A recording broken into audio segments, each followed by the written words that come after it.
Leeds got relegated in the 2003-2004 season. How did a team with so many top players get relegated? Because we lost a lot of them in the 2 seasons leading up to that season. And I think the club was in huge financial strain, and it got to the point where you were coming into training at times and you didn't know who was going to be there.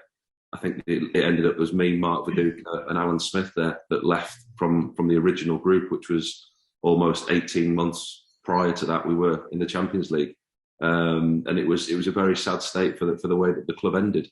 We ended up from Champions League semi-final to getting relegated at Bolton with a team full of loanees, patched up team, half of whom you didn't recognise, and it was a difficult situation. And I think that whole season, we were lucky to survive the season before. In all honesty, Peter Reid came in and he kept us up. We got a fantastic win away at Arsenal the year before, which kept us in the Premier League.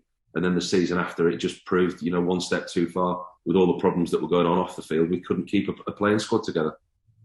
Am I right in thinking, my memory might be wrong, was Peter Ridsdale in charge at this time? Peter Ridsdale was in charge halfway through the decline, but then I think the financial problems saw the end of him at the club. He was moved on and we had 3 or 4 different chairmen. People who weren't really football people making decisions at the club. People were put on the board in charge of the club who didn't really understand the ins and outs and the day-to-day of a football club. And we obviously had the administrators in there at times. It was that bad, we've seen other clubs do it, but we had to defer wages. The club couldn't afford to pay our wages at the end of every month. So we'd go 2 or 3 months without wages. We'd agree to sign them off. The PFA would subsidise us as our wages. And it really was a difficult time for the club. So how, as a player then, does that obviously must affect your performance stuff on the pitch, or do you kind of not think about that side of the club? You do. It affects you massively, because it's every newspaper you pick up or every TV channel, sports channel you put on, it's there. And it affected us more in the dressing room because we didn't know who was going to be there from one day to the next.